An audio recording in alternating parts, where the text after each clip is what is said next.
আবারও ফিরে এলাম একটি রহস্যময় রাতে গল্প নিয়ে। মেঘলা সন্ধ্যা নির্জন পাহাড়ি রাস্তায় হঠাৎ সোমের গাড়িটা খারাপ হয়ে যায়। সোম আশ্রয় নেয় এক ডাক বাংলোয়। ভিতরে নিস্তব্ধতা। মধ্যরাতে হঠাৎ বন্ধ ঘরের দরজায় ওপাশে খসখস শব্দ শুনতে পায়। শুনে সোম কি করবে বুঝতে পারে না। সোমের সারা শরীর শিউরে ওঠে। ওই অন্ধকার ঘরে নিজে একা কি করবে বুঝতে না পেরে।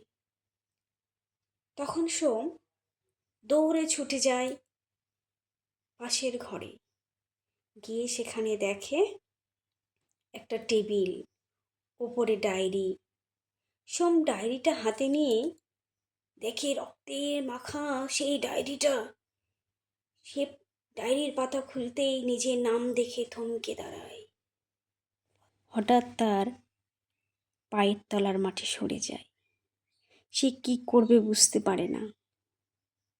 শেষটুকু শুনতে লাইক কমেন্ট করে আমার পাশে থাকুন। ধন্যবাদ।